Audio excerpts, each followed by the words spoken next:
Hello students, so today we are going to learn about how to find the electric field intensity for the hollow sphere by using the Gauss law. एक hollow sphere हम यहाँ पर consider करने वाले हैं और वहाँ हम तीन अलग अलग केसेस लेंगे जहाँ पर हम इलेक्ट्रिक फील्ड निकालेंगे for the point at inside the sphere, the point at on the sphere, the point at outside the sphere. तो सबसे पहले हम यहाँ पर केस लेने वाले हैं the electric field intensity due to hollow sphere at a point outside. तो यहाँ मैं केस 1 लिख रहा हूँ. This is our case number 1. Case 1 at a point outside the sphere, at a point outside the hollow sphere.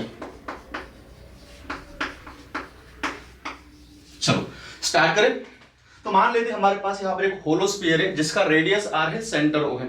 यहाँ पर एक किसी बॉल को इमेजिन कर सकते हो जहाँ अंदर से पूरा खाली खोखा होगा और एक होलो टाइप वहां पे आपको एक स्फीयर देखने को मिलेगा. तो यहाँ सबसे पहले हम एक होलो स्फीयर निकालेंगे. चलो मान लेते हैं हमारे पास यहाँ पर होलो स्फीयर है. Let me draw the first sphere. So this is consider a hollow sphere जिसका यहाँ पर सेंटर O है. Consider a hollow sphere. यहाँ इसका सेंटर O, रेडियस इसकी R है. अब इस स्फीयर को मैं यूनिफॉर्मली चार्ज कर रहा हूं.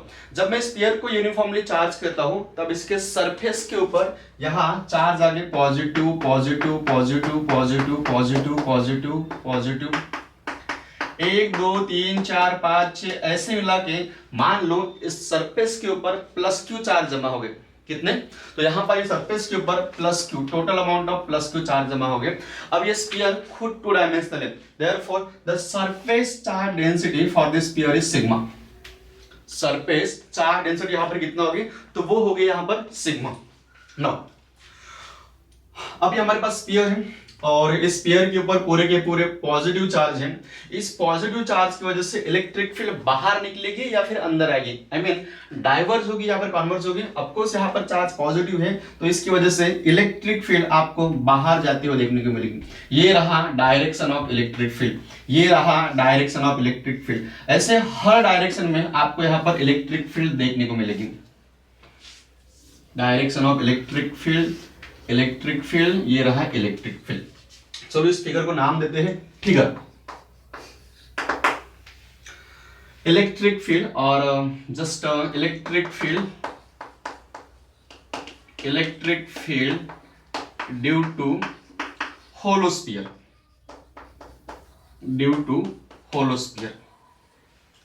चल अब डिस्कस करते हैं. अब आते हैं हमारे मेन टॉपिक के ऊपर. अब मेरा टारगेट है कि मैं इलेक्ट्रिक फील्ड निकालूं. कहां निकालूं? At a point outside the sphere. Total charge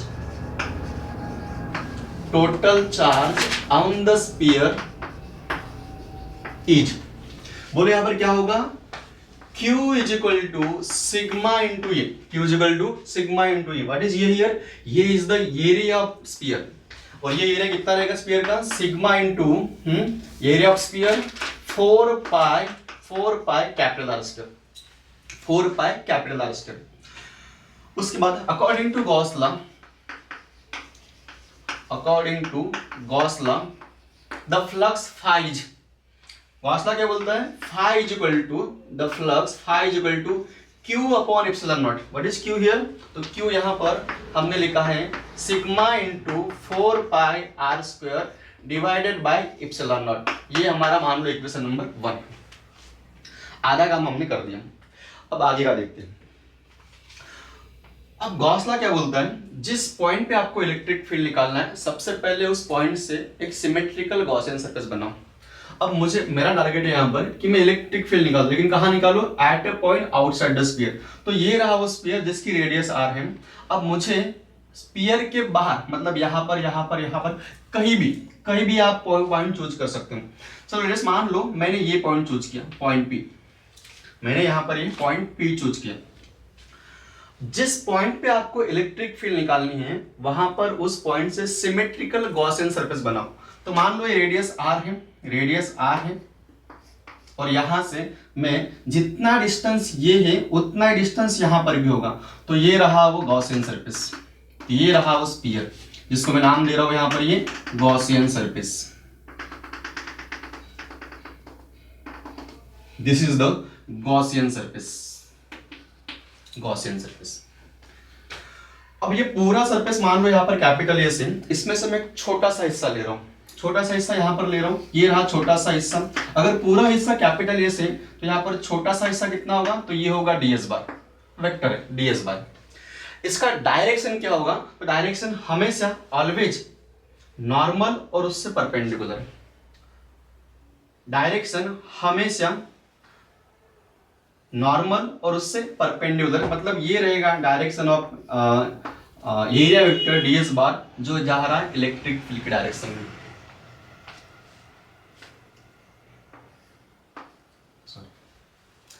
अब यहां पर सवाल आता है कि इसका डायरेक्शन क्या होगा, डायरेक्शन ऑलवेज आउटवर्ड और उससे परपेंडिकुलर, तो ये रहा डायरेक्शन आउटवर्ड और उससे से यहां पर परपेंडिकुलर। तो ds बार और इलेक्ट्रिक फील्ड ए बार इन दोनों के बीच का एंगल यहाँ पर कितना है, तो ये है theta is equal to 0 degree, theta is equal to 0 degree. अब सबसे पहले हम यहाँ पर इस छोटे से हिस्से से कितना फ्लक्स निकलेगा वो यहाँ पे निकालते हैं, उसके बाद में पूरे सरफेस के ऊपर इंटीग्रेट करूंगा, तो ये मेरा टारगेट रहेगा।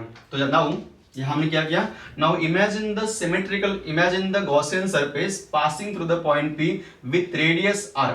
Now let ds bar be the small elementary area on this Gaussian surface, therefore the flux d phi through surface area ds bar is given by, क्या होगा यहाँ पर ये, तो ये होगा d phi is equal to e bar dot ds bar, d phi is equal to e bar dot ds bar। तो यहाँ पर वेक्टर है ये bar dot B bar is equal to ये B cos theta, therefore A bar dot ds bar यहाँ पर क्या होना चाहिए, तो ये होना चाहिए e ds cos theta. What is theta here, theta is the angle between the electric field vector A bar and surface area ds बार। तो ये एंगल यहाँ पर कितना है, हाँ ये एंगल यहाँ पर कितना है, मैं यहाँ पर देख पा रहा हूँ कि इलेक्ट्रिक फील्ड और सरफेस एरिया ये दोनों सेम डायरेक्शन में जा रहे हैं, इसका मतलब यहाँ पर theta is equal to 0 degree. अगर theta is equal to 0 degree है, देयरफॉर cos 0 कितना होगा, तो यहाँ पर cos इक्वल टू ये हो जाएगा 1, ये वाला यहाँ पर पुट अप करते हैं, तो d phi is equal to ये होगा e into ds, d phi is equal to e into ds। अब ये जो फ्लक्स मुझे मिला है, ये फ्लक्स मुझे मिला है छोटे से हिस्से की वजह से। अब मैं चाहता हूं इस पूरे हिस्से से कितना फ्लक्स निकलेगा, तब मैं यहाँ पर क्या करूंगा, इस इक्वेशन को यहाँ पर मैं इंटीग्रेट करूंगा। तो यहाँ पर नाउ द टोटल फ्लक्स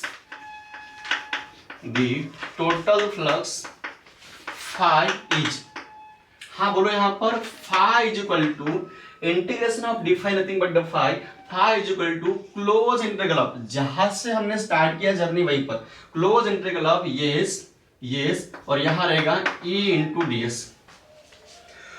अब नेक्स्ट मेरा इमीडिएटली आपसे सवाल है, क्या यहां पर इलेक्ट्रिक फील्ड कांस्टेंट है, क्या यहां पर इलेक्ट्रिक फील्ड कांस्टेंट है। देखो यहां पर जितना डिस्टेंस यहां पर है उतना डिस्टेंस यहां पर, उतना डिस्टेंस यहां पर, उतना डिस्टेंस यहां पर, बिकॉज रेडियस सेम है, that's why electric field intensity at this point are the same, ये कांस्टेंट है, इसीलिए मैं इसको यहां पर इंटीग्रेशन के बाहर निकाल सकता हूं। तो ये मैंने यहां पर इसको बाहर निकाला,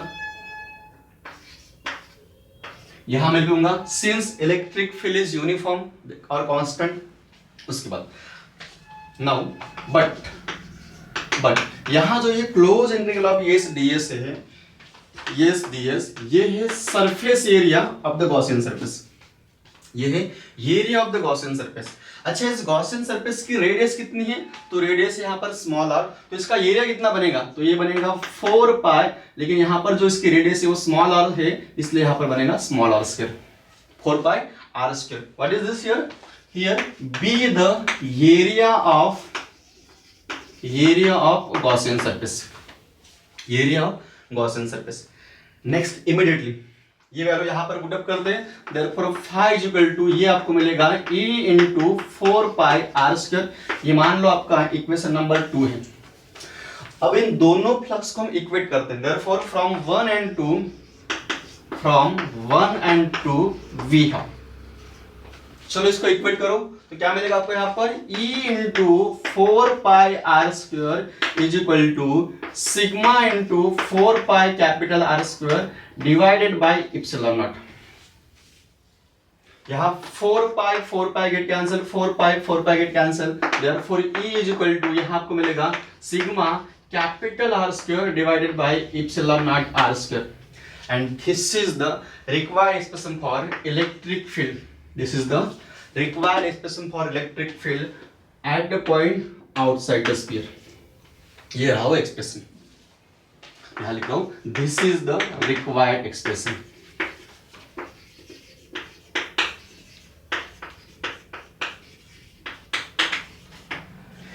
तो ये हुआ हमारा फर्स्ट टारगेट कंप्लीट. नेक्स्ट हमें इमीडिएटली यहाँ पर दूसरी केस लेना है. कौन सी वाली? अब हमने यहाँ पर इलेक्ट्रिक फील्ड निकाला बाहर, अब मुझे इलेक्ट्रिक फील्ड निकालना है at a point on the sphere. ये रहा वो आउटसाइड वाला. चलो पहले मैं इसको मिटा रहा हूं, इसको मिटाने के बाद लिखते हैं, तब तक आप नोट डाउन कर लीजिए. केस नंबर 2, केस 2 कहां निकालना है? At a point on the surface of sphere. पहले हमने यहां पे निकाला था, अब ये पॉइंट यहां से शिफ्ट करके मैं यहां निकाला. तो यहां लिख रहा हूं मैं at a point on the surface of sphere.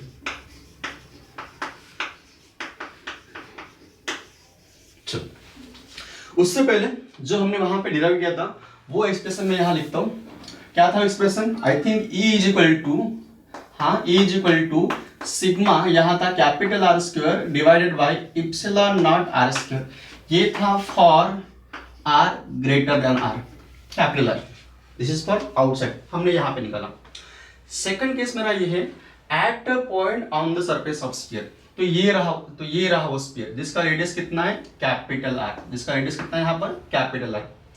मतलब अगर मुझे यहाँ निकालना है या फिर यहाँ निकालना है, आप कोई भी यहाँ पर पॉइंट चूज कर सकते हैं. अगर मैं सोच रहा हूँ ये पॉइंट, अगर मुझे यहाँ निकालना है तो मुझे इस पॉइंट को शिफ्ट करना होगा. कहाँ पर? ये डिस्टेंस छोटा करके P पॉइंट मुझे शिफ्ट करना है यहाँ पर. तब मैं देख पा रहा हूँ, जब मैं ये पॉइंट यहाँ शिफ्ट करता हूँ, मैं देख पा रहा हूँ this small r nothing but the capital R ना. जब मैं ये पॉइंट यहाँ पे शिफ्ट करता हूँ, कहाँ पर शिफ्ट करता हूँ? यहाँ पर. ये पॉइंट, ये मैं पॉइंट चूज कर रहा हूँ, तब मैं देख पा रहा हूँ capital R nothing but the, तो यहाँ पर क्या होगा? Capital R nothing but the small r. बस इतना ही फर्क है. ये वैल्यू आपको इस इक्वेशन पुट करनी है. तो यहाँ आपको मिलेगा E is equal to sigma capital R square divided by epsilon naught. चलो यहाँ पुट कर लो R स्क्वायर, ये कैंसिल हो जाएगा. फाइनली आपको यहाँ मिलेगा E is equal to sigma upon epsilon naught. ये कहाँ का होगा? ये यहाँ का. For capital R is equal to small r on the surface of sphere. चलो ये हुआ हमारा दूसरी case. Second case, third case, sorry, case number 3, जहां पे हमें इलेक्ट्रिक फील्ड निकालना है. अब मुझे इलेक्ट्रिक फील्ड निकालना है इनसाइड द स्फीयर. तो यहां लिख रहा हूं मैं at a point inside the sphere. At a point inside the sphere. Once again फिर से हम यहां पे आते हैं. ये रहा वो स्फीयर जिसका रेडियस कितना है? कैपिटल है. अब टाइटल के अकॉर्डिंगली मुझे कहां निकालना है? इनसाइड, मतलब स्फीयर के अंदर. तो आप आइदर ये पॉइंट चूज करो, ये पॉइंट चूज करो, ये पॉइंट चूज करो, इसके अंदर आप कहीं भी चूज कर सकते हो. तो मान लो मैंने यहां पर ये पॉइंट चूज किया, ये वाला वो पॉइंट है जो मैं चूज कर रहा हूं. अब गॉस लॉ क्या बोलता है? जिस पॉइंट पे आपको इलेक्ट्रिक फील्ड निकालना है, सबसे पहले वहां पर सिमेट्रिकल गॉसियन सरफेस बनाओ. तो मैं भी यहां पर वही कर रहा हूं. मैं यहां पर, ये रहा मेरा वो गॉसियन सरफेस, जिसकी रेडियस कितनी है अभी? जिसकी रेडियस यहाँ पर, फिर से यहाँ मैं स्मॉल r ले रहा हूँ. अब मैं दिखाता नहीं, समझ लो. आप यहाँ पर ये स्मॉल r ले रहा हूँ. फिर इमीडिएटली आपको अपने आप को एक सवाल करना है कि मेरे गॉसियन सरफेस के अंदर कितने चार्ज इंक्लोज है. तो मैं देख पा रहा हूँ कि मेरे गॉसियन सरफेस के अंदर यहाँ पर एक भी चार्ज नहीं है. क्यों? क्योंकि हमारा स्फीयर ही होलो है.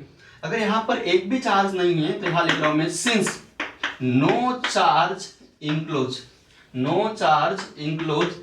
Inside the Gaussian surface. Since no charge enclose, तब यहाँ पर Q कितना होगा? Q यहाँ पर 0 होगा. अगर Q 0 है तब यहाँ पर फ्लक्स कितना होगा? फ्लक्स ऑटोमेटिकली आपको 0 मिल जाएगा. अगर फ्लक्स ही नहीं है तब यहाँ पर इलेक्ट्रिक फील्ड कितनी होगी? तो ये रहा इलेक्ट्रिक फील्ड यहाँ पर 0 होगी. So this is the case where we got electric field. So this is the case for the electric field at a point inside the sphere, electric field at a point on the surface of sphere, electric field at a point outside the surface of sphere. चलो इन तीनों equation को एक compact form में लिखते हैं जो book prepare करते हैं. तो यहाँ लिख रहा हूँ मैं E is equal to this is first one sigma capital R square divided by epsilon naught R square. कहाँ की बात है ये बात है यहाँ की, मतलब for R greater than R. आमदस पर आपको क्या मिल रहा है? तो यहाँ मिल रहा है आपको E is equal to sigma upon epsilon naught for R is equal to capital R. और यहाँ कितना मिल रहा है? यहाँ आपको मिल रहा है electric field 0 for R less than R. So that's it. So this is how we find the electric field by using the Gauss law.